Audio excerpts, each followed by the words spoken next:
Hello and welcome to another episode of AndersMill Knits. I'm your host, Emily, and you can find me on Ravelry, Instagram, and all over the interwebs as AndersMill Knits. And I am joined by not one but two cool co-hosts. Hi everyone, my name is Stephanie. I can be found on Ravelry as hotpinksocks and on Instagram as hotpinksocksreviews. And my name is Jen. You can find me on Ravelry as Boston Jen and on Instagram as Boston Jen 1. Beautiful. Oh, you guys did that super quick. I picked up my knitting and I shouldn't have. Well, thank you guys all for joining me. I'm super excited. I mean, I'm trying not to fangirl all over Boston Jen because, you know, I've been listening to her podcast since, well, I don't know. How long have you been podcasting? I think 2012. Wow. Yeah. It's been a long time. I wouldn't be surprised if I've been listening to you for as long as you've been going, or at least pretty soon after you started.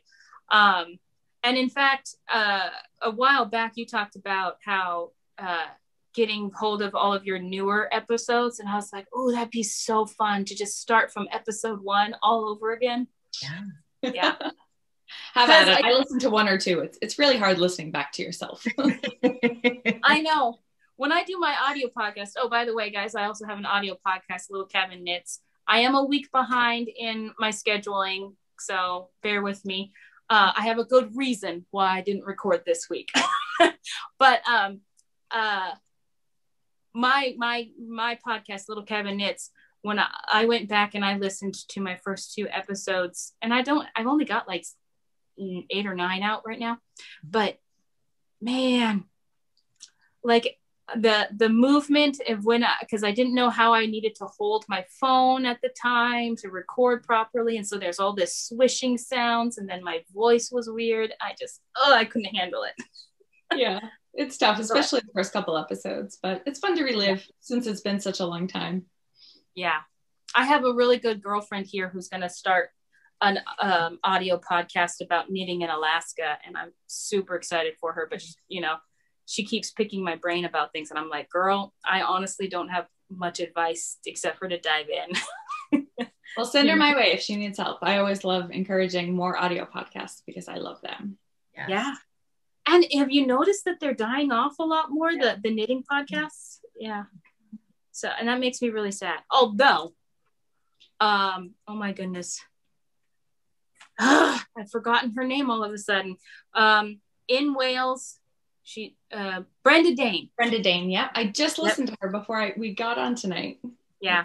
She's always been one of my favorites coming back. Oh, yeah. So let's do went down a rabbit hole. Jen, I hope you're okay with it. That's what happens. You know, people do that. But so a little bit of administrative stuff. So we have had a lot of new foot traffic on the YouTube channel, which I am so grateful for. You guys are amazing.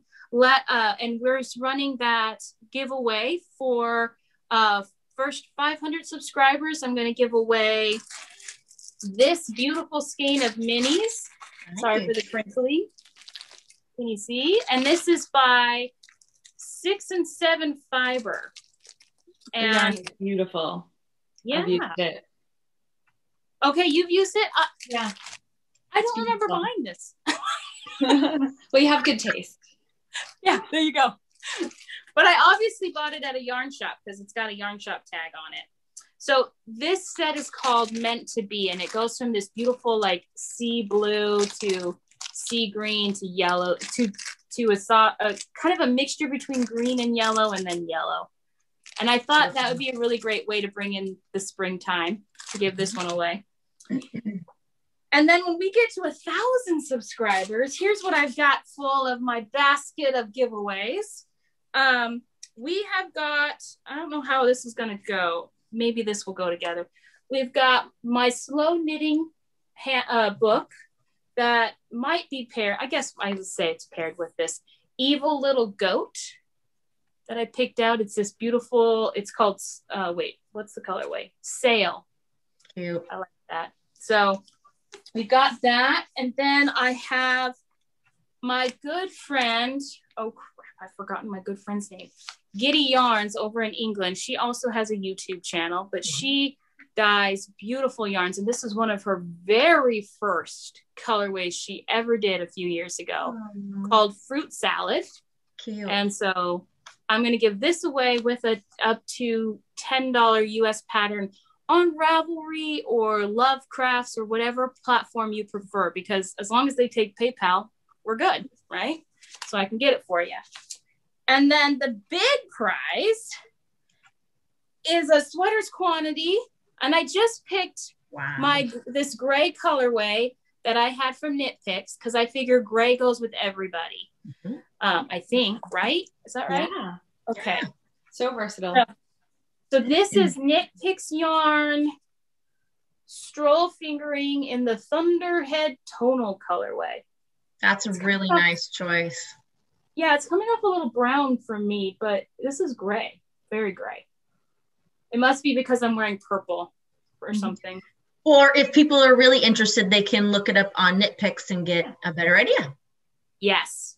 And I'll probably just post my picture from my Ravelry stash on the screen here for you.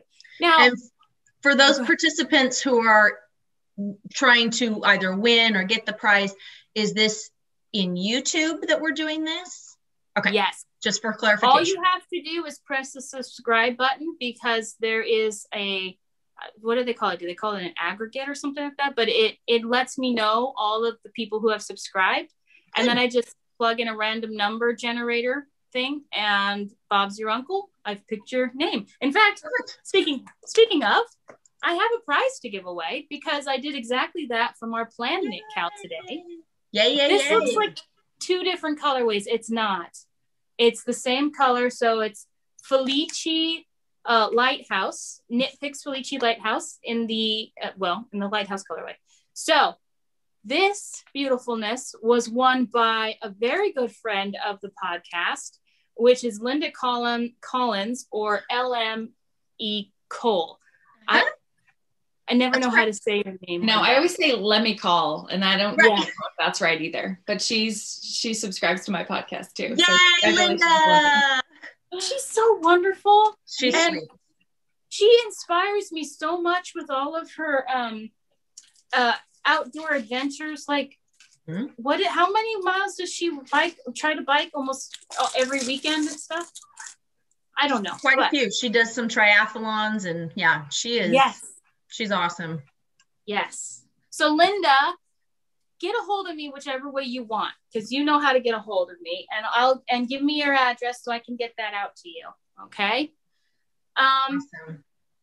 So I'm really excited about that. But then, just so everybody knows, we now have a website. We don't have our own domain, because here's the thing, guys. I can't afford the monthly subscription for a podcast, for a website domain. Now, in the future, I might ask for, what do they call it? Patreons or something like that.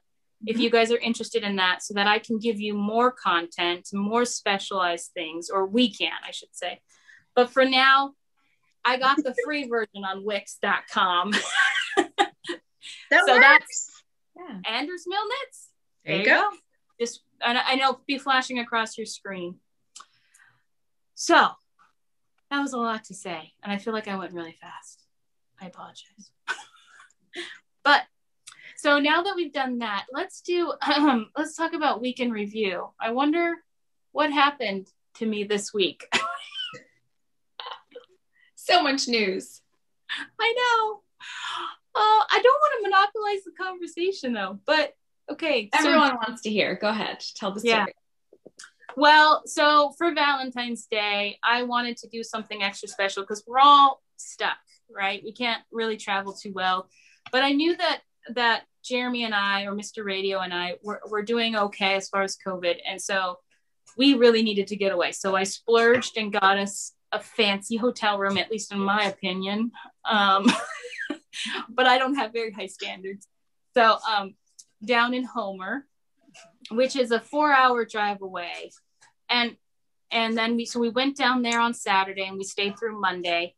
And on Sunday, which was Valentine's Day, we went for a drive to explore because Homer has been, it's still technically a small town, but it's grown a lot since I was a kid. And so we were exploring things, and we had gotten out to look at some beautiful scenery and stuff, and took some pictures, and we're getting back in the car, and I'm sitting down, and I reached down to get my beloved drink, and on the straw was the ring, and I turn around, and there's Jeremy kneeling in the snow outside the door. And that's so clever. He just really quick said, "Well, will you marry me?" And then he stood up because he's like, the snow is really cold. Oh, that is so sweet. Yeah. And then, okay, so here's the deal, guys. So then, after I collect myself, now granted, it took a while. And we agree that I said, yes, of course, like, was there ever any doubt? And I was crying and everything. But we're driving back, and Jeremy goes, "Let's not tell people just yet." And I'm like, well, that's totally fine. That's totally fine. I'll just tell my besties. So I'll just text Anna and Stephanie and then my family. That's it. That's all I'll tell. And he's like, okay, that sounds good. And then an hour later, he goes, "I just posted it on Facebook, so I guess you can tell people." That's so sweet. He couldn't resist. Nope. I was just like, okay. Because I thought he wanted to wait so that he could announce it on his radio station on Wednesday. But hey, Jeremy, did you announce it on Wednesday? I ended up waiting until today, actually. Oh, so we're probably missing it because he's on the air now. Well, maybe you could put that clip in your audio podcast for people to hear. Yes. That'd be so cool. That'd be fun. I'll have to work with him to figure out how I can do that. Yeah. I need to utilize that radio station more. Like, right? Yeah. So that was my whole deal. So that's why I didn't record for AndersMill Knits, because I'm telling you guys right now, I can't hold a single thought in my head for longer than 10 seconds because I'm so giddy, and all I can think about is the wedding and what we want to do for it and looking up things. I even started a freaking Zola account. Good for you. Yeah. And I'm all just like, slow your roll, girl. But I'm like, nah, I don't need to. Yeah. Enjoy. So, thank you. Yeah. So how about you guys? What you guys been up to? Oh, this has been a snow week for us here in Kentucky. Kentucky is not usually a snow zone. So after living in Iowa and Montana and Idaho, I'm accustomed to snow, but people here are not accustomed to snow. So my girls have had a snow week. So wow. That is well, granted though, you guys had so much ice. And so we did. We started with the ice, and then it snowed on top of that. So that's dangerous. It's not Texas, thank goodness. And I am so sorry for those people that are suffering the damages and what have you. My heart goes out to them. We've had it in a different form here. So, but by Sunday, we're hoping to get to 50 degrees and hopefully melt a little bit. So nice. That's been it. Not so warm where you are, huh, Jen? No, but this is pretty normal for us. We're getting snow again today, but it was really cold and really warm this week. So we had a little bit of that melting and freezing kind of situation going on too. But today we're supposed to get mostly snow yesterday, but I think it was just a little late. And so it's just been like that beautiful, like movie set snow all day today. It's gorgeous. And I've been mostly working from home, so I can't complain. I don't have to drive in it. I barely shoveled. So that's good. It's beautiful. Yeah, I can't complain. Wow. I love it. Well, now speaking of, so, because sometimes I see posts where you're back at the office at the hospital. So what's the situation for you? Like for me, my CEO has already just said, hey, Emily, if you're good from working from home, I think that's just what we're going to do, period. That'll just be your office. But what about you?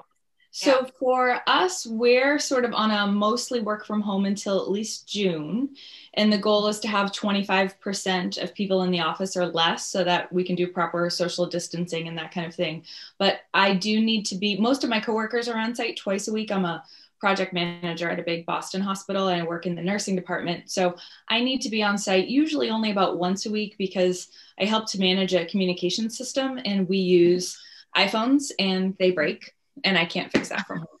So you can fix iPhones? Yes and no. I mostly just give them a new one and then we deal with it. But there's some work that goes into programming them and all of that kind of stuff. So I can't get them a new one from my living room. So I go in once a week or sometimes twice, but it's not bad. And then I do most things remotely, which is nice. I think it's amazing how we've all had to adapt, no matter what your field of interest or what your working situation is. It is almost a resiliency, you know, that we've been able to adapt. We've not been able to have it completely perfect, but I think as society, we're trying to do the best we can and got to give ourselves a pat on the back. You know, it's not easy. No, it was a big transition, but it's, frankly, I've wanted to do at least some work from home for years. So it's kind of worked out well for me. But it is a struggle sometimes too. That's real. And then sometimes it's hard being there and sometimes it's hard being home. So you just make the best of it. Yeah, I agree. And I mean, I get into my thing is that I worry that I'm making too much noise when I'm getting up early in the morning. Because he doesn't sleep well at night. His best time to sleep is in the early morning. And that's when I'm most productive, right? And so I always worry about that because we're in such a small space. But otherwise, I feel like I'm able to concentrate better at home. Mm-hmm. People are emailing me all the time, but I feel like and calling me and stuff, but I can give that my full attention. Whereas if I'm at the office, people just want to talk at your desk all the time, and then you don't get your actual work done. Yeah. But then I miss the camaraderie, you know? So. Yeah, I do a once a week Zoom call with my desk mate. I'm sort of in a 4-person office where there's usually only 3 of us, and I sit next to one of my really good friends. She basically sits where that cabinet is to me at work. And so we're used to seeing each other all the time. So we do a once a week Zoom, and we kind of save all our notes of like, oh, I have to tell her about this show, or so-and-so did this at work, or, you know, whatever it was, or I ran into so-and-so in the hallway. And we kind of condense it all down into an hour, which isn't the same as seeing each other every day, but it's kind of been a good balance for us of connecting still, you know? Yeah. But without that interruption, it is kind of nice for productivity not to be interrupted so often. So trade-offs. I agree. Okay, so now switching topics yet again. Thank you guys for checking in. I love it. The way that I kind of envisioned this, and I checked with the girls earlier. That's you guys. You're the girls, by the way. There's probably too much to talk about in an hour here. So what we thought we would do is we would do our normal, if there is ever a normal on this show, interview style with Jen, and then we would transition into more of a organizing our crafting life, and whatever conversation evolves from that organically, we'll go with that, and that'll be a separate video. So there'll be, I think this is episode 57, which technically I've messed up so many times on my episode numbers. We're in the late 60s technically, if you go by actual numbers. I messed up. Fuzzy math. Yeah. So there'll be a 57.1 and a 57.2 episode is kind of how I'm picturing it in my head. But so we thought we would start things off with allowing Jen to give you a deeper dive into who she is. And well, pretty much that. Okay. I can take it from there. Well, and you kind of started it off very nicely for me in talking about my podcast. So I've had an audio podcast called the Down Cellar Studio podcast since I think about 2012. So it's been a while now. I record twice a month and I talk about all of the different projects that I'm working on or things that I think I want to work on next, all the things us knitters like to talk about. And we also do lots of fun events. I have two sort of massive knit alongs that I host every year. One's in the summer, it's the splash pad party, and then one that runs all throughout the football season. I still have my decorations up, called the Pigskin Party. So we do lots of events, and it's just over the years we've built just such a great community, including lovely ladies like you. So it's just so much fun for me. I started the podcast because I was listening to, there were a lot of knitting podcasts back then. Yeah. And I found myself just kind of talking back to them. And I was like, well, nobody's hearing this, and clearly I want to share. And I didn't really have any in-person knitting friends. So I started it, and I really haven't looked back, and it's been fun. And then just recently, since I've been sort of more working from home and I've had more time without having to commute in and out of Boston every day, it saves me a good 2.5, 3 hours, depending on the day. I had more time. And so I started putting up some videos on my YouTube channel to kind of supplement, because while I love knitting podcasts, sometimes it's a lot easier just to say, hey, look at this beautiful thing I'm working on, and not have to, rely only on the audio. So it's just been a lot of fun, and it's been a great way. Like, my mom is really creative, and my niece Riley is knitting and doing all sorts of crafty projects. So she always wants to be on the channel. And so it's just been a fun way to kind of connect with people during COVID and just to share. Well, I have to say, I absolutely loved your Vlogmas. You came out of the gate and you just presented like you had been doing this for years. And it was so fun. I had no idea what I was doing. Oh, but I just felt like I was part of your Christmas every morning. And it was so fun to just pop that on and have a cup of tea and think, oh, I'm just going to sit and knit with Jen this morning and see what she's doing. And it was awesome. I loved it. Sweet. You're so sweet.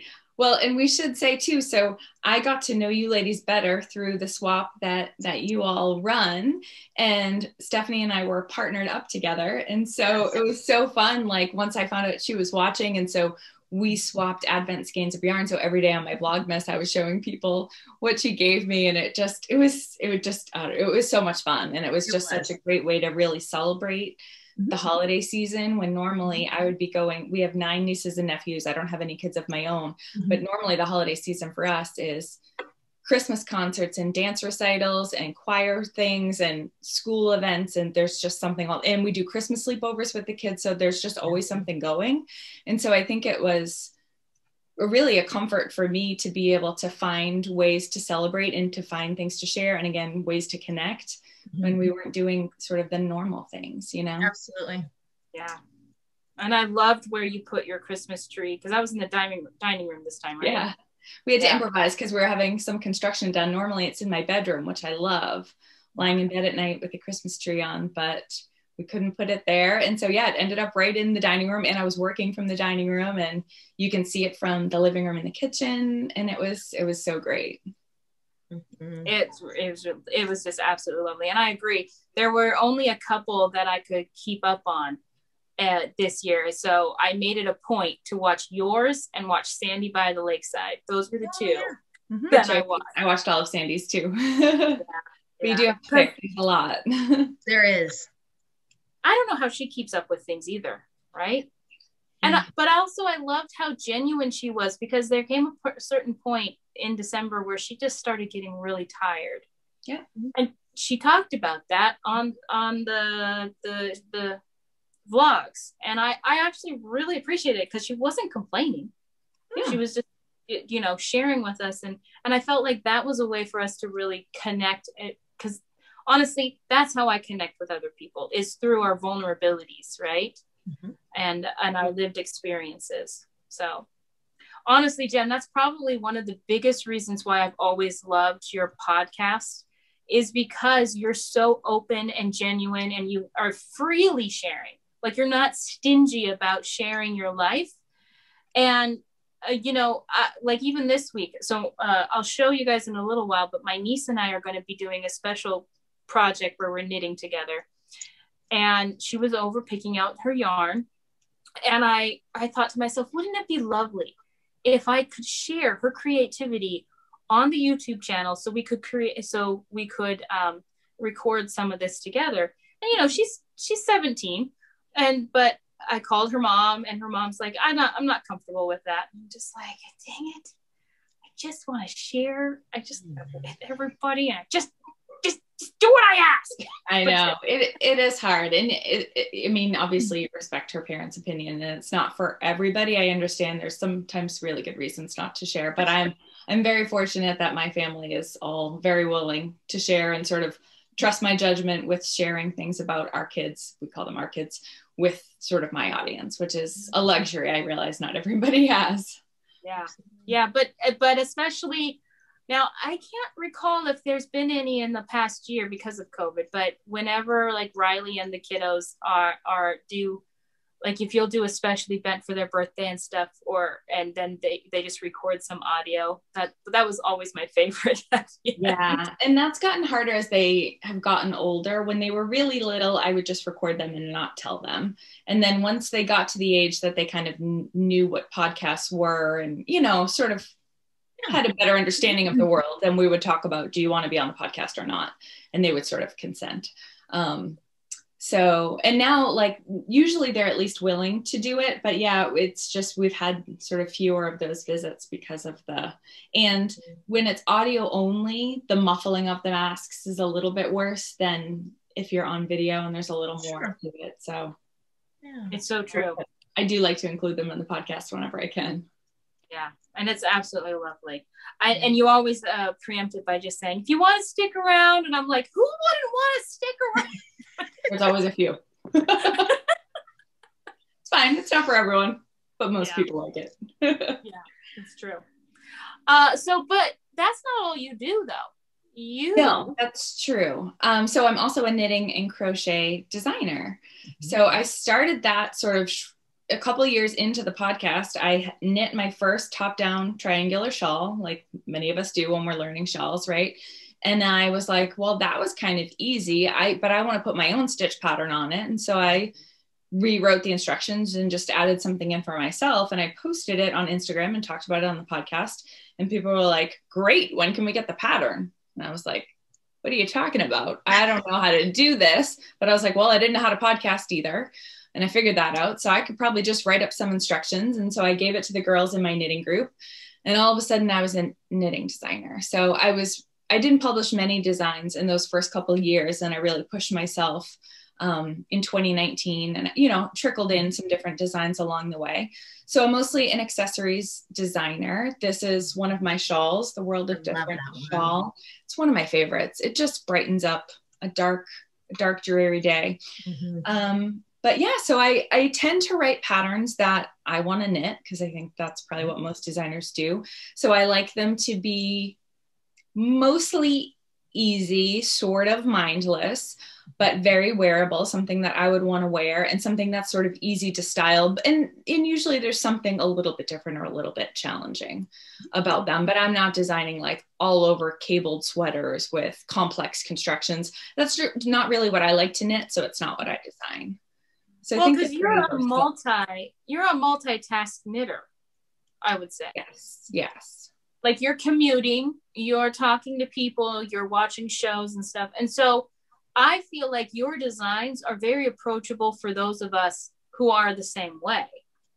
That's how, like, I know that I could pick up your shawl designs and not have to worry that I'm going to miss a yarn over.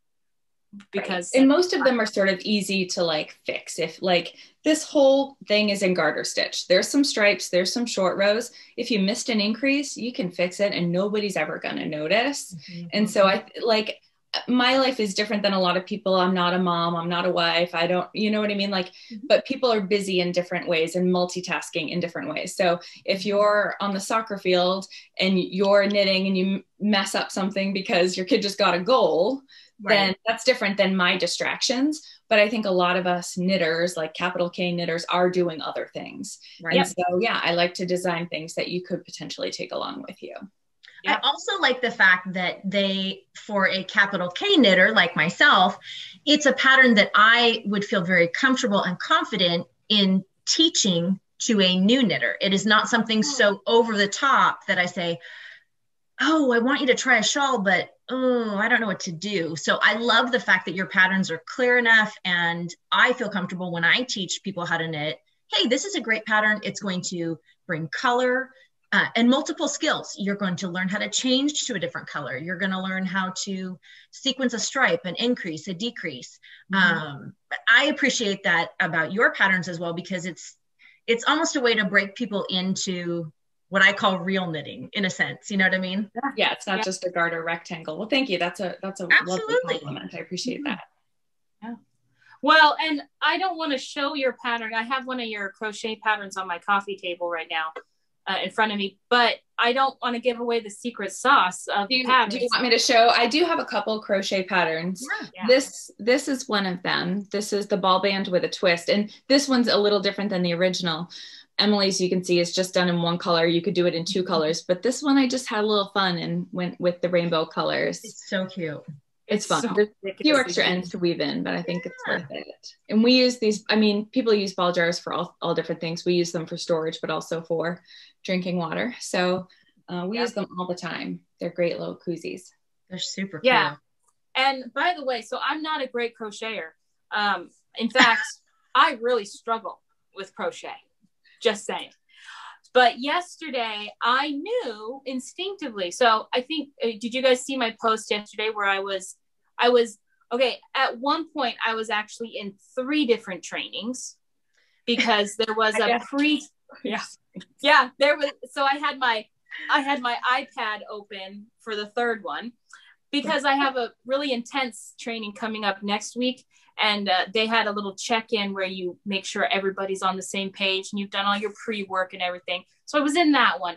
And then there was a training about tobacco use in association, in conjunction with trauma-informed care. So I wanted to be in that one. But then there was also another one at the same time about the LGBTQA community and trauma-informed care and suicide prevention. And who wouldn't want to be in that one? Yeah. Well, so how do you handle all 3 of those? Those are quite large, quite large topics. I know, right? So, and then on top of that, I wanted to have my hands busy so that my mind could just be listening and taking in things. So what did I pull out?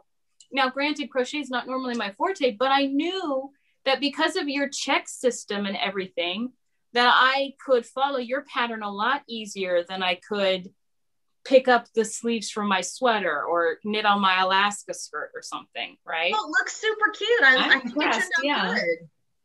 Yeah, it was just the thing for me, by the way. So I was very happy. And when you asked how I did it, so I knew, so I am certified and trained in 3 different styles of suicide prevention. So I knew I didn't need to listen to that part. So when that part came on the LGBTQA training, I turned down my volume on that one and paid attention to the tobacco cessation. Oh. Right? And I see.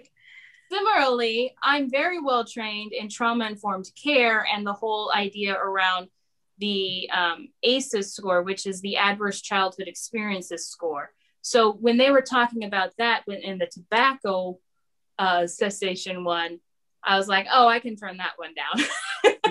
That's amazing.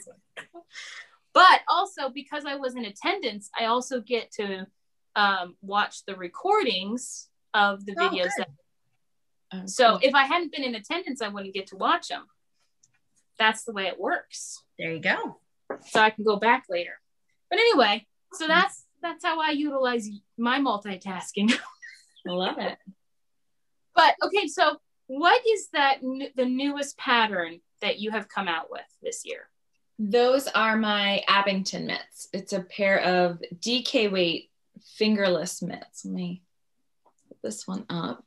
This is a stitch pattern that I made up for a hat, which I should have grabbed and I didn't.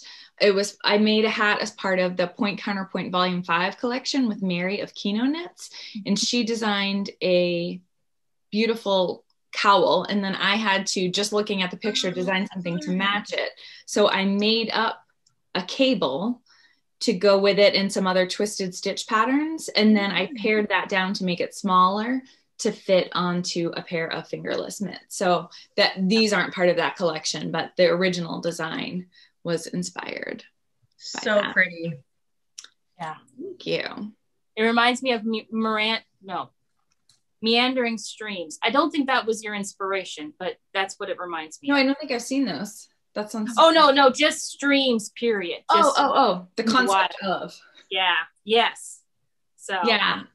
And this is this yarn is Goosey Fibers, her Squish DK base. It's 75% merino, 25% nylon, which I feel like it's becoming more common, but it used to be really hard to find in DK weight yarn. And so it's great for hard wearing stuff like mittens and socks because it has that nylon content in it. So yeah. I really love this base.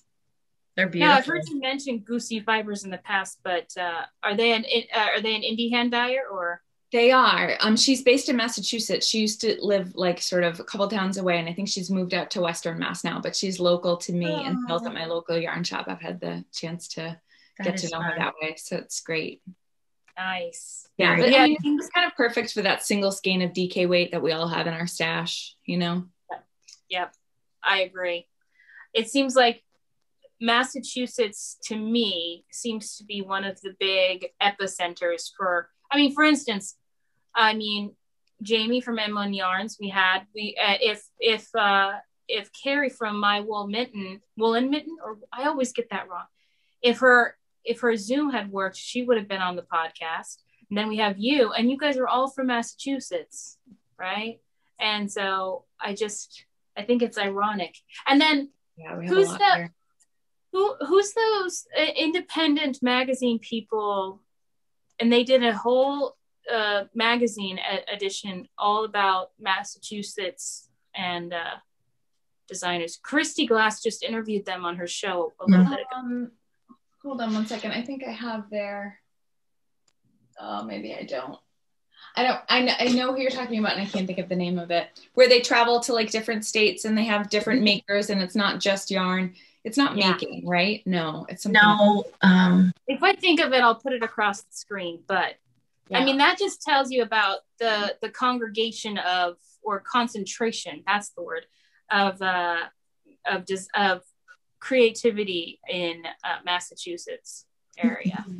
Because then don't we also have England? Wait, no, they're in Illinois. I'm sorry, I'm thinking of Zombie Knits. They're in the Midwest. Minnesota. Minnesota, that's it. The other end. Dropping stitches. Anyway, so those are beautiful. I can imagine. Do you think that your Abington mitts, could I easily translate them into completed actual mitts rather than fingerless? Because that's really what I'm looking for right now. You probably could, yeah. And even you could sort of just cut to ribbing here and then just do decreases to close it in. So not necessarily try to continue the cabling, although the cabling is sort of a short repeat. Maybe I'll have to design that next. Might have to. Make it easy for you. But yes, I think you could. Yeah, that'd be very awesome. sweet. And if you get stuck, I'll help you. Yeah. Okay. Then, because I've got a lot of DK weight yarn that needs to get on the needles, man. So I've been. Why are you laughing at me? I mean, laughing at you. I just love you. I don't have a yarn problem. I don't know what you're talking about. Nope. None of us do. No. I have a lot of yarn that's come into the stash this month, and so I'm going to do a separate video all about that because it's kind of ridiculous. It's just a new awareness of your yarn. Yeah.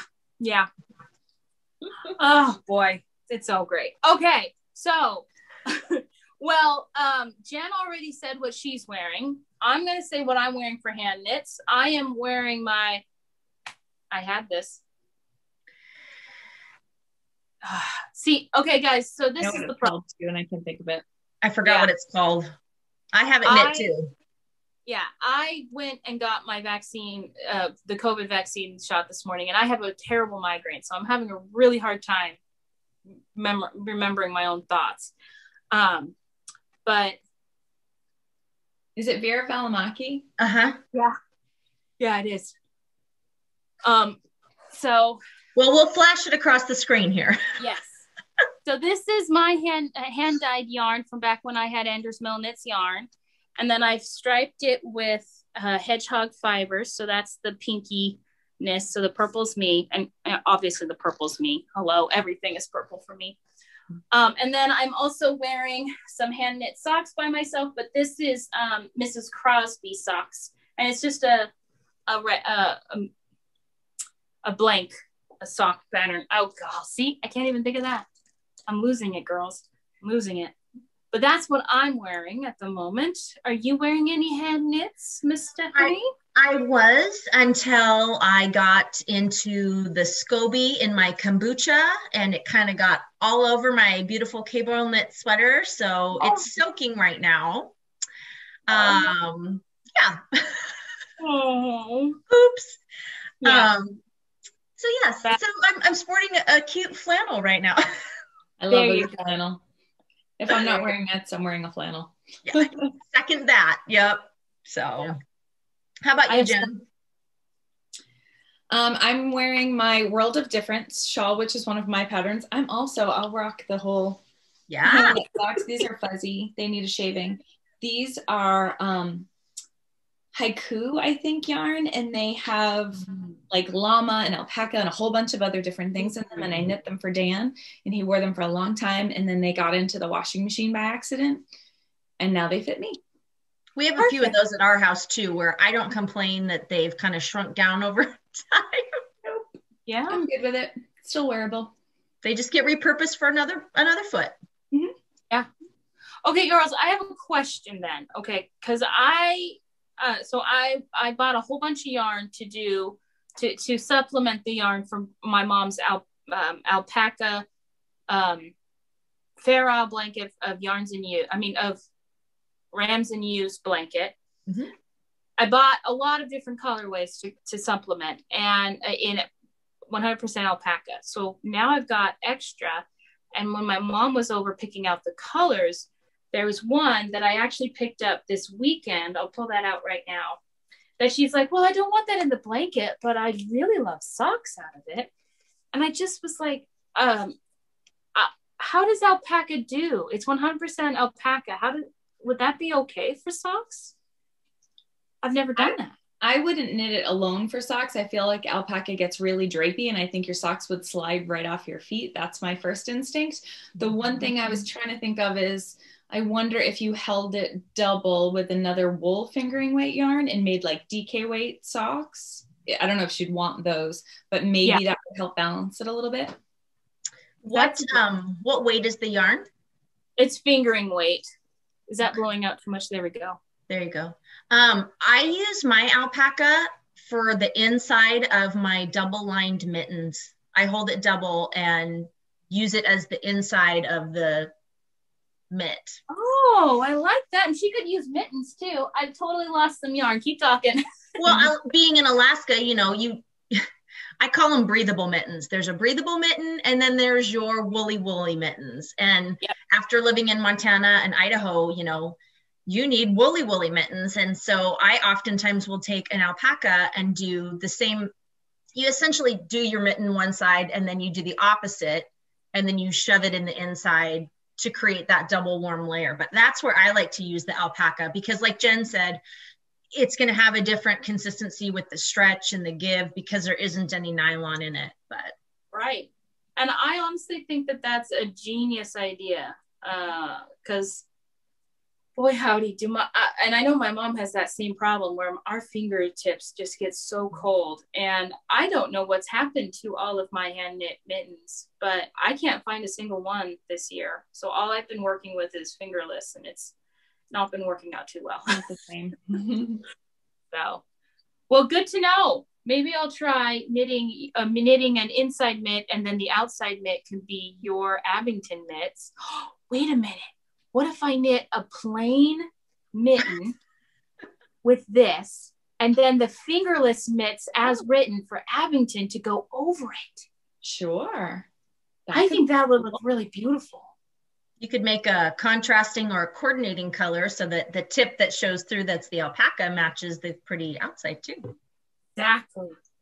Oh, okay. Don't hold me to this anytime soon, because heaven knows I've got some obligation knitting to be doing. So, but maybe in a year after the wedding or something, Sounds good.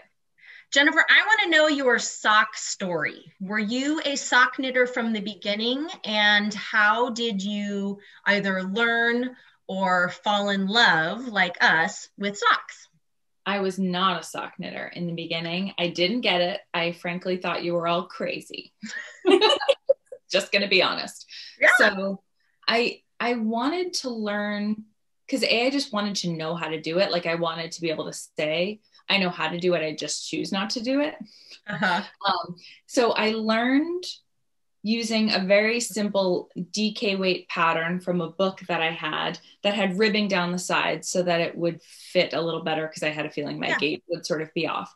And so I learned how to do it. I went to a scrapbooking retreat down in Virginia with some friends, and my friend Nikki was there, and she knew how to knit socks. So she talked me through the whole heel flap and gusset situation, because I was like mind blown. Once you try the first heel, it's like, we're going in a different direction. What is happening? Right. So she helped me through that, which was great. So I knit the pair of socks for Dan.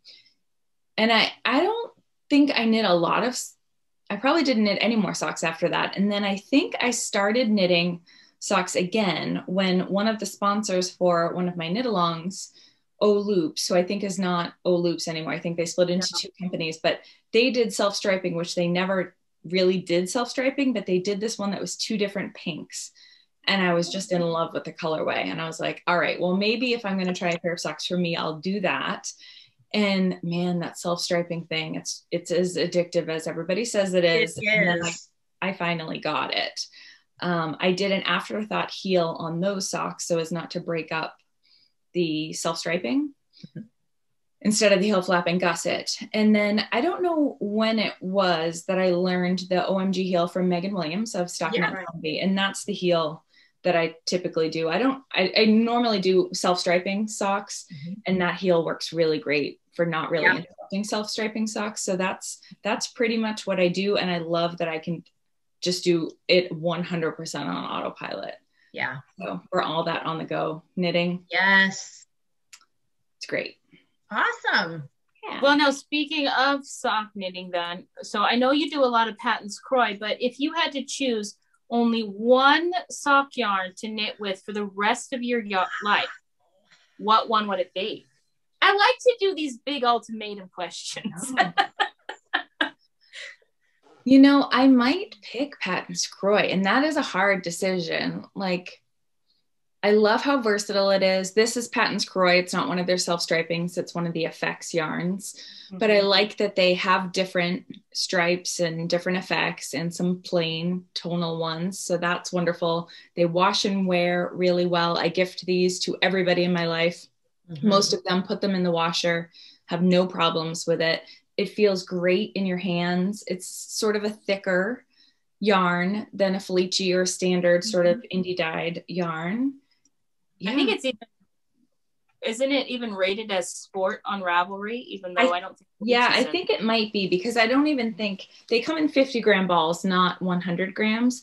And I don't think it's 166 yards. So normally you'd probably have at least 200 yards in a typical fingering 50-gram skein. Right. But I still knit it using the same needles that I use for fingering weight yarn. And it doesn't hurt my hands either. So it's not that dense. That it's an issue. So yeah, I think I picked Patton's. Can I make you guys answer the same question? Oh boy. That's easy now. Right.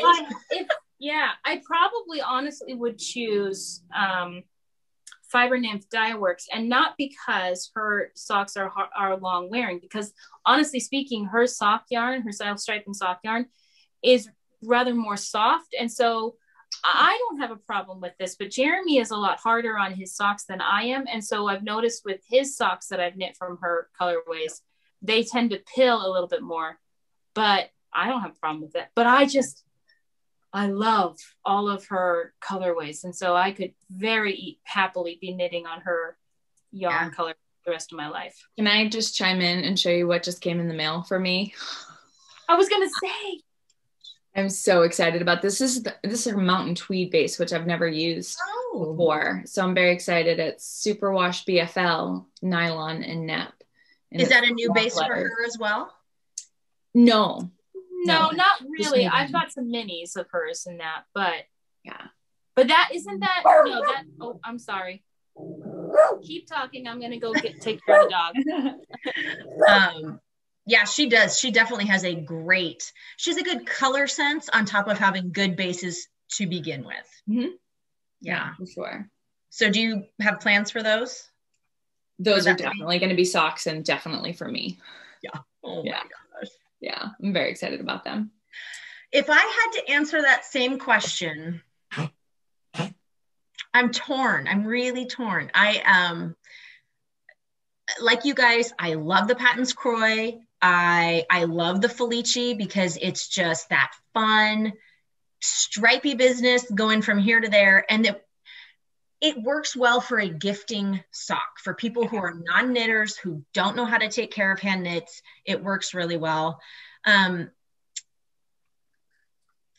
other one I always go back to is Blue Moon Fiber Arts Socks That Rock.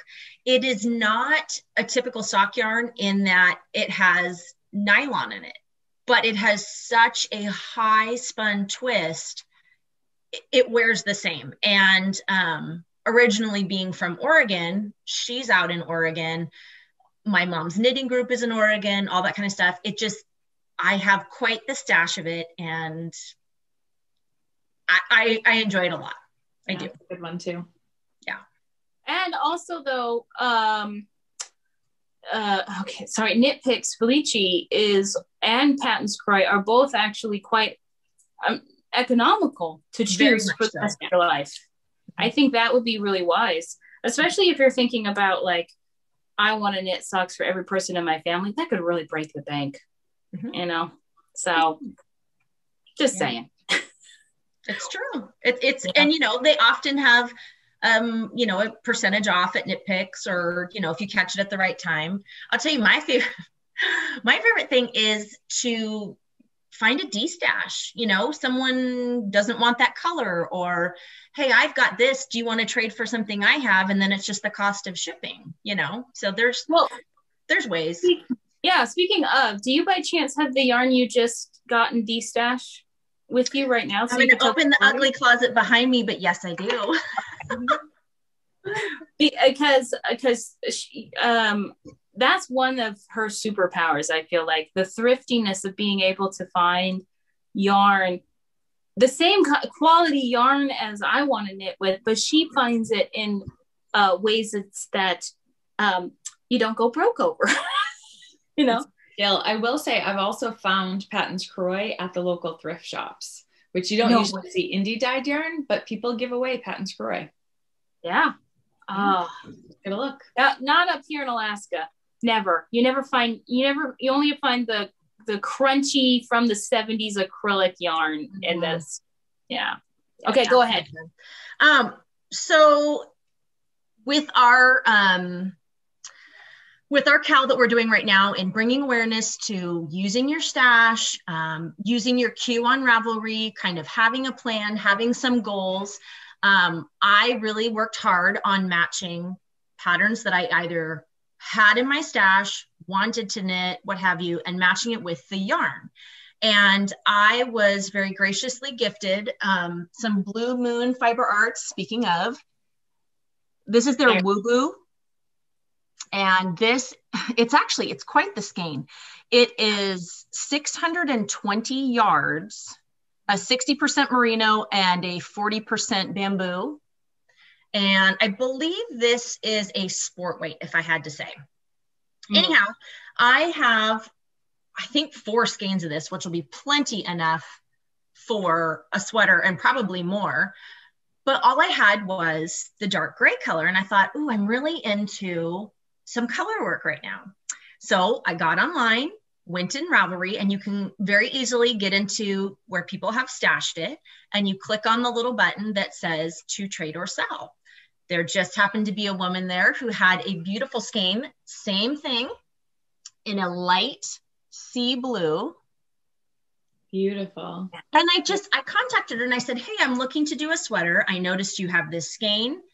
Is there anything in my trade or sell option, or really anything in my stash that interests you that you might be able to trade for? And she promptly got back to me and said, that sounds great. I like this. I had a skein. Gosh, what did I even send her now? I think it was a skein of wool miza, fingering weight. And she said, yeah, sounds like a good trade to me. So one thing I always do is make sure that, because there's no real money exchange, and I'm probably very trusting of people on Ravelry. I hope that everyone will honor what they do. And I think for the most part, they really do. But I always follow up with my tracking number so that the recipient knows, hey, I really have sent this yarn to you in the mail. Yeah. And then I got my little package in the mail. So for the cost of $3 or $4 to ship, I now have a sweater. It's so beautiful. It looks like the new colorway looks like icicles. And it's very Anna Elsa looking. Yes. Yes. Yeah. Do you know what pattern you're going to use with that? I am going to use a Knit Love Wool pattern by Jennifer Steingass, and I believe, right? You're talking about having a total girl crush. I mean, yeah. I'm not sure which one of hers it is, but it's one of her sport weight patterns. So nice. Yeah, pretty fun. That's so clever. It's a great suggestion, because I don't think, I mean, I wouldn't even think to do that, and I'm kind of a thrifty kind of gal, so that's a great suggestion. It is, and I think it's really, amongst our community of knitters and crocheters and crafters, it's really something that's not talked about a lot. And I am the very first person, because of being thrifty, I have 2 young children and we live on a budget and things like that. My very first thought is always go look on people's Ravelry and D-Stash. Now, not everyone's willing to trade. They'll say, gosh, I'm really looking to D-Stash, but I don't want to bring in. So I'm happy to offer it to you at this price. And sometimes it's cheaper than purchasing it at a store, which is great too. But I find often people say, oh, well, let me look and see what you have, and and you should try it. I recommend it.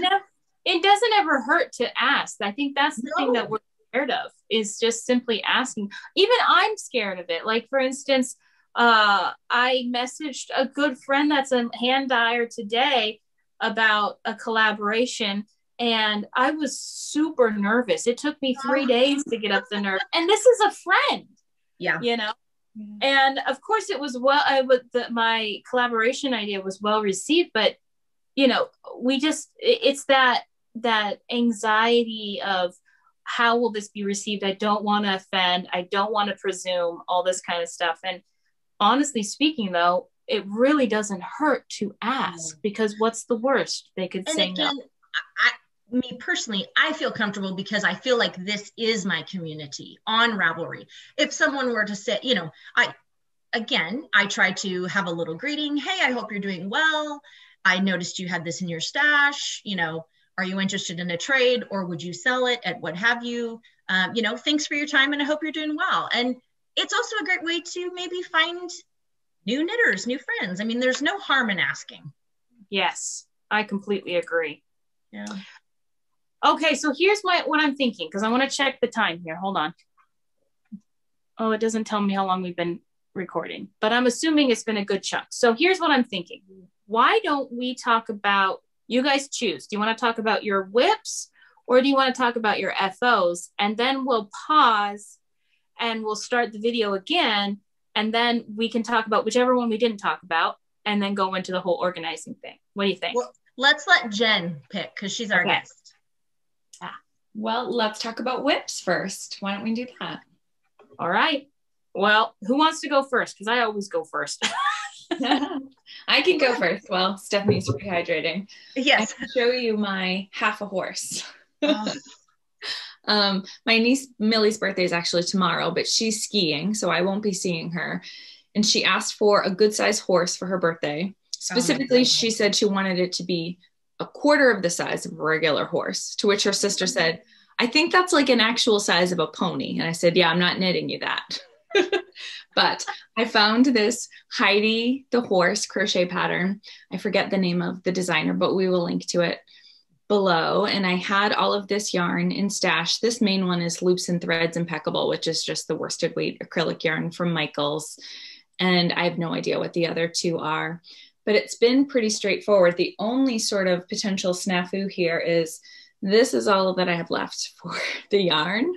I only have the two little arms. So these were supposed to be the arms, but I figure I can make these two smaller if I need to. And I'm not buying another skein of yarn. And then I'll use this colored yarn for the tail. Yeah. And then there you go. Now, okay, so her front hoofs could have a longer, different color sock. That's a very good point. Because most horses do. Yes, and Millie would love to accessorize, so I could even have some alternating pairs of socks. Ooh, I like where this is going. Or she could have some leg warmers on those pretty hoofs of hers. Yes, indeed. There you go. Now, this is absolutely gorgeous. So, and since you're such a good toy knitter, or would you say toy knitter or amigurumi? Well, yeah, so I often say toy knitter too, but I never crochet. I mean, I never knit. Crochet. Yeah, I always crochet them. But yeah, amigurumi is usually the term for toys. Usually I think it's meant to be really small things, which this isn't, but I would say amigurumi, yeah. And how long did that take you to get that far? I just started it this week. So a couple nights. See, that's the beautiful thing about crocheting these toys. It's fast. Yeah. And I don't typically knit toys this big. This is 60 stitches around for the body. And I think for the head too, which is bigger than I normally like to make them. I like them to be about the size of the kids' hands because they've all got enough stuff and, you know, things taking up their rooms and their lives and that their parents have to deal with. And I don't really want to contribute to the clutter. And I know the parents don't want to get rid of the stuff that I give them. So I try to be respectful of that. But sometimes it's hard to find a pattern that you really like. And I want to really like it. I don't want to just be like, well, that's the tiniest horse I could find. Doesn't really look like a horse, but I'll just give it to her. Yeah, I just can't do that. But usually I try to make them little, which makes them go even faster. This is a lot bigger. This morning, the head was not attached. And Dan was like, how big is the rest of it? Like, because I just don't knit them or crochet them this big normally. So super cute though. Put it on a breakfast plate and fed him the head of the horse for breakfast. Put it in the bed. Right. Goodness. It's super cute. Yeah. So that is really busy this week. Yeah. That and the socks. Always socks. Yep. Always socks. Yep. Beautiful. All right. How about you, Miss Steph? What are you working on? I am finished. I finished the color work portion of my Dark and Stormy. No, Dark Water. Dark Water. I always want to call it something else. I know. I have the habit of just renaming it whatever's in my head at the moment. It's bad. Well, I think there is a knitting cardigan out there called Dark and Stormy. It's been around for a few years. Yeah, Thea Coleman, I think. Yeah. All the drink ones. Yes. So this is the top portion, and it went without a hitch. It went really well. There's some really long floats in this one, and a little longer than I'm typically comfortable with. But I found a new way of catching the float on the next round, which was quite interesting. Did it work? It worked. I didn't do it all the way through. I think on larger than fingering weight yarn, it would be totally non-showing, what have you. With fingering weight, it was a little fluffier than what I like. So I stuck with it. I just went with the longer floats. So what she's talking about is that there is a long float. Yeah. You just let the float hang. You don't try and catch it when you're actually knitting that row. And then on the next row, you go down and scoop into that float and knit it together with the next stitch. Yep. And so we were curious to see if this would actually work, because I think on anything other than for me personally, I think other than fingering weight, it would be seamless, really, it's nice to know for the future. So yeah, I'm separated for sleeves and I'm down on the body, and I'm super excited because I used a solid for the color work. And then this is a variegated speckling, and I'm not alternating skeins.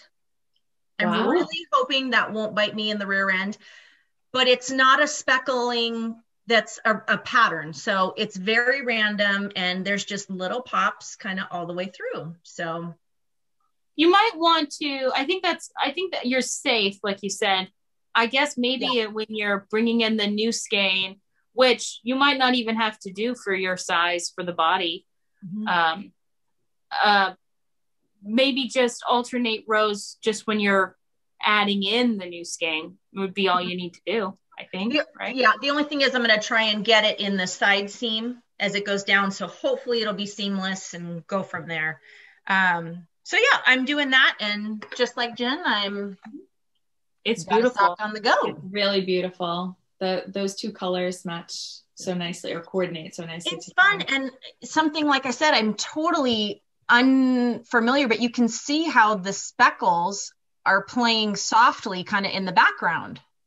Yeah. So it's really pretty. And the speckles are pretty much just a softer version of your semi-solid yarn. It's the same yarn. Good grief, where is it here? But you still have enough contrast, which is the key. Yeah, that's too small. We can link up below. But yes, yeah, so I was kind of excited. It's different than what I thought I had done in the past, and yeah. Yeah. And then yes, and we'll see, maybe when you block it out, it will be fine.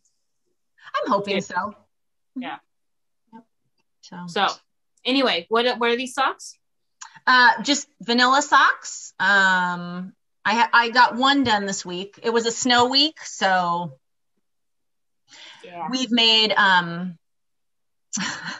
our local fire department has a contest running right now for a snowman contest, but we couldn't just make a snowman at our house. So we made a Smokey the Bear snowman and an ice castle to go with it. So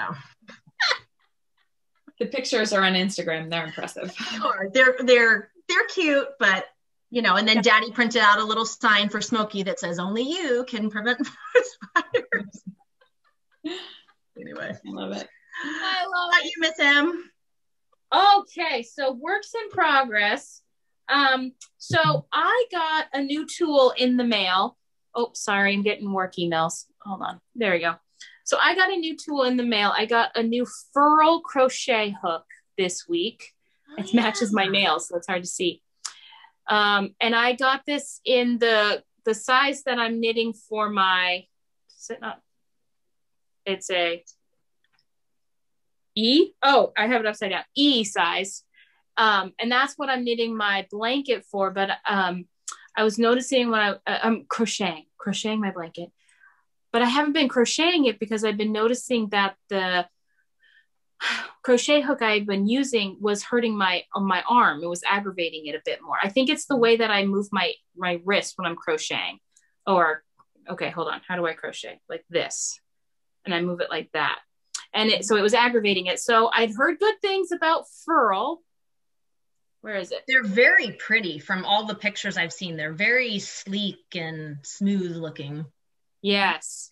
Now they're not for the faint of heart. Like this is their cheapest one. And this was still $22, or was it $32? It was either $22 or $32. So you would attribute it almost to like a signature stiletto needle. Yes, very much. Very much. They have some absolutely beautiful yes, crochet they do. That cost upwards of $120. Yeah. Out of my price range. Yes. But I figured, so I've been testing this guy out. So one of the ways that I tested it out was I knit this one out because I'd heard tell that the furls have a better tip. Nice. More pointy tip. And on Jen's pattern here, there is a special technique where it's called knit into the third stitch that I've never done before.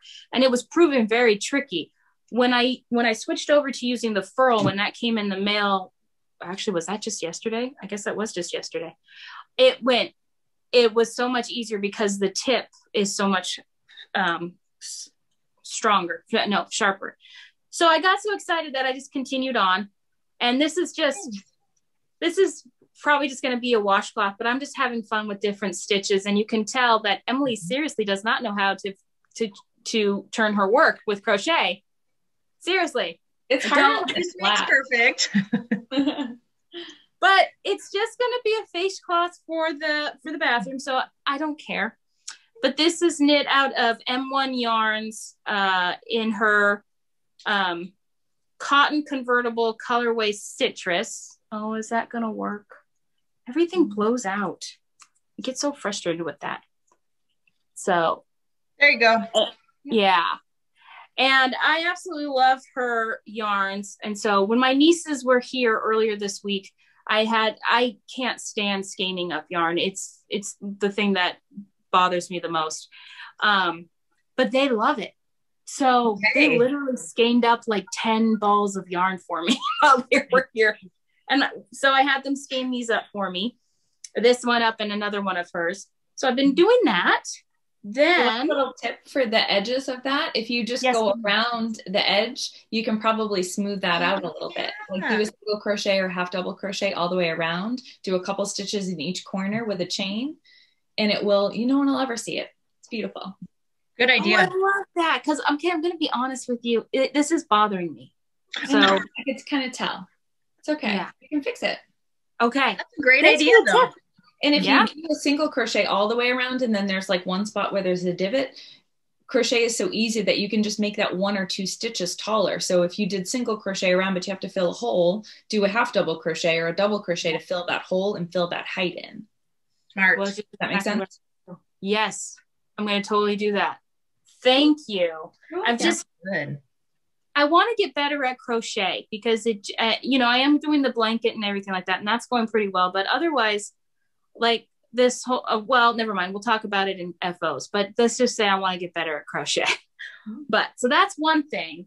Then okay. So you guys have seen this before, but this is my dark water and I have completed the body of the sweater and I feel like it's a sausage casing on me. Okay. Should I post a picture of it? Because I'm really struggling. I would just talk about it. What are the things that you don't feel flattered by? Well, the bust area is absolutely perfect. It's very absolutely nice. Perfect, right?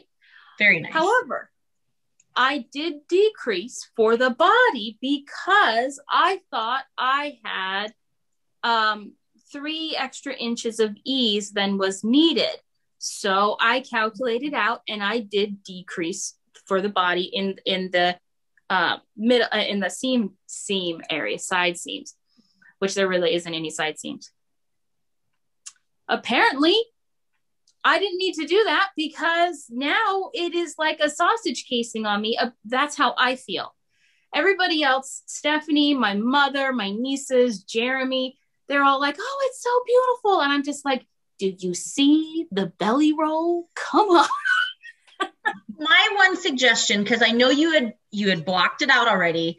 And when I was looking at the pictures that you had sent when it was on, it seemed to have grown this way in length to the point where with your shape, you need a definitive waistline to create the look of what's up and what's down. And my suggestion, reblock it. Oh, are you there? Yep, gotcha. Reblock it so that you are going widthwise instead of lengthwise, and maybe by shrinking it a little this way, you can give a little extra width this way to where you won't have to pick back up and rip all those stitches out and reknit it again. So that was just my suggestion though. That's a great suggestion. Yeah, I love it because so that's what I'm literally going to do. But now I've said, no matter what, this is going to be a good sweater because although it doesn't seem to look nice in my eyes, to other people, it seems to look nice. And I need to get over this whole baggy thing that I've got going on. Right. Which it's like you said, for your shape, you need a definitive waistline, because when you can draw contour to that waistline, it gives you appropriate symmetry of the upper portion and the lower portion. And it looks really nice.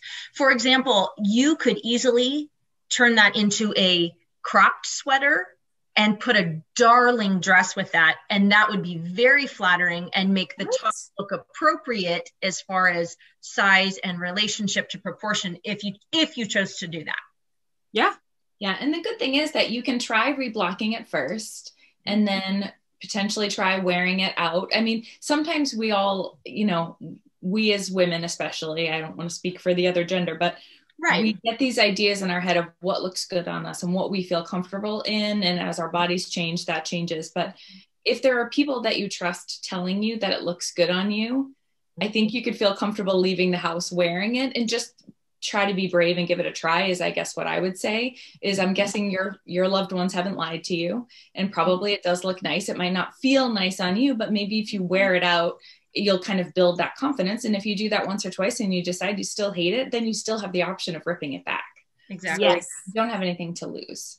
I completely agree. And I really appreciate you guys giving that little bit of a pep talk and helping me with this, because I really am struggling. Like, I want these to fit me well, but then I messaged to Stephanie earlier. Was it this week or it was this week.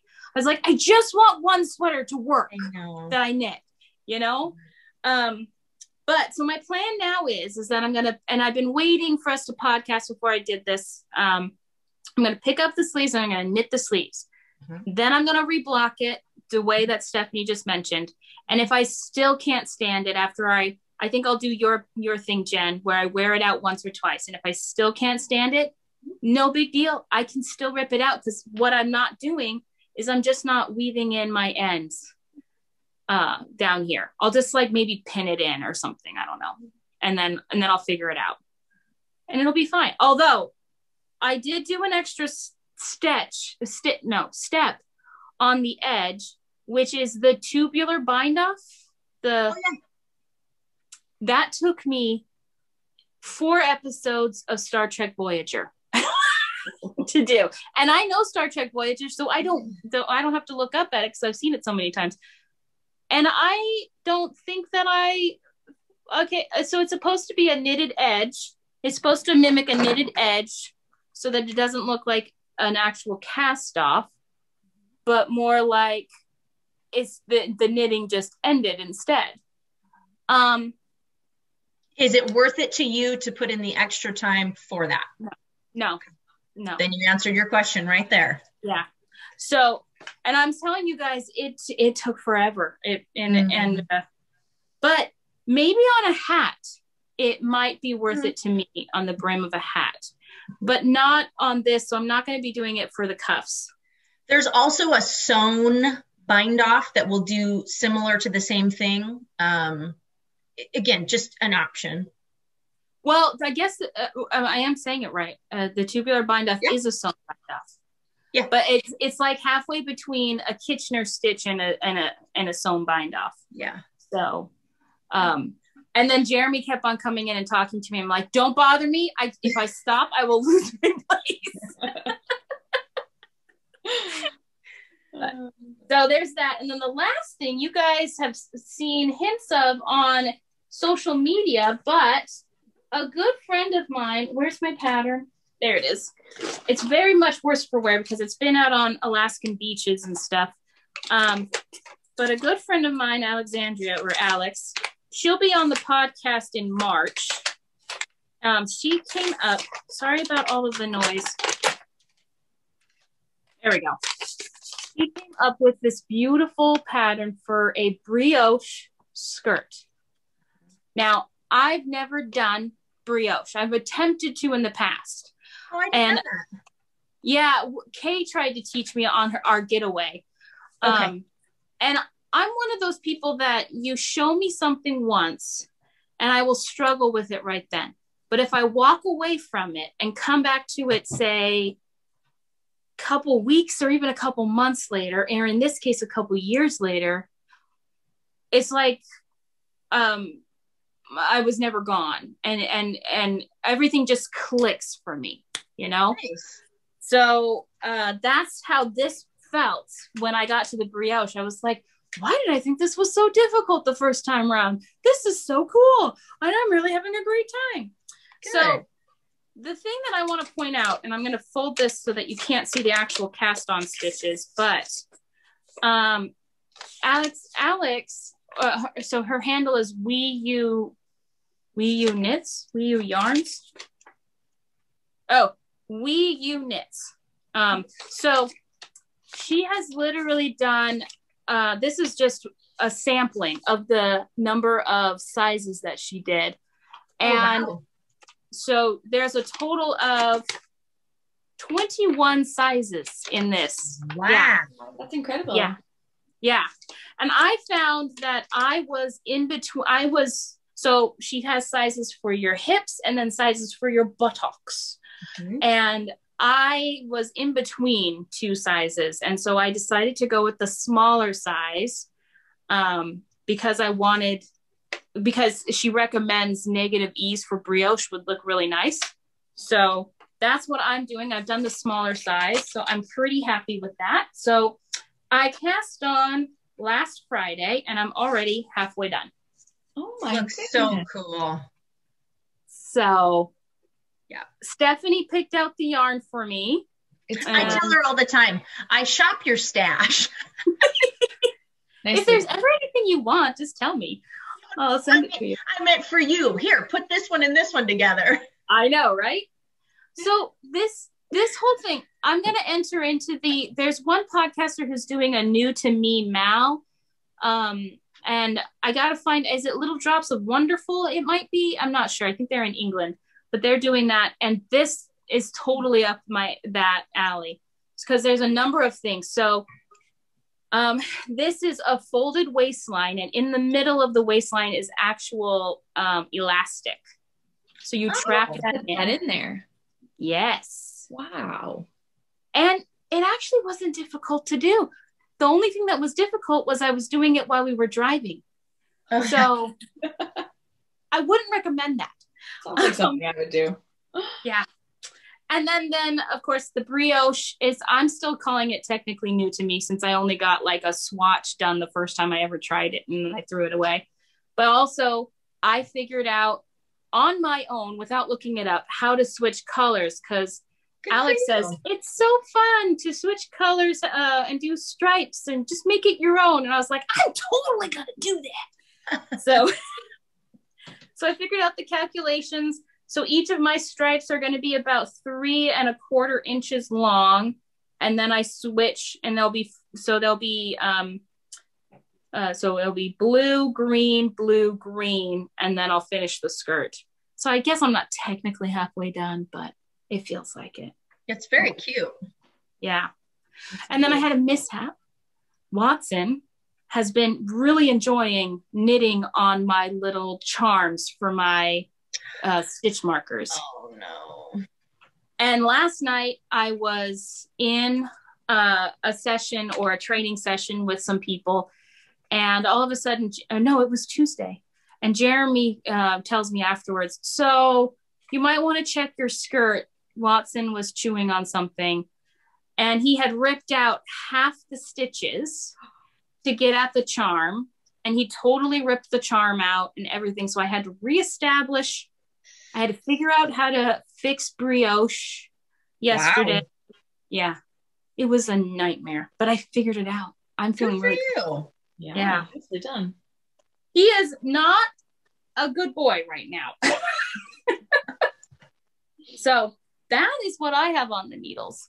Oh, awesome. And this is, what is this? Dreaming Color? Smushy. Yes. Both of the yarns. This is a mystery colorway. I have no idea where the ball band went, but then the green, again, we'll link below, but I think the green is, well, probably just called green. I don't know. But there you go. Mm-hmm. So I'll probably knit at least 2, if not a couple more, because when my mom was over, she saw that skirt and she didn't exactly ask for it, but I could see her coveting it. And That's how moms do. yeah. So, you know, she'll probably get a skirt and a blanket, and she's very spoiled as far as knitting because I'm constantly knitting for her. So that's a good thing though. Moms deserve that. For sure. I agree. Okay, my friends. So we are going to end this podcast here and then re-record our second segment. So I hope you guys will join us for 57.2. And in the meantime, remember to knit what you love and love what you knit. Ta-ta for now.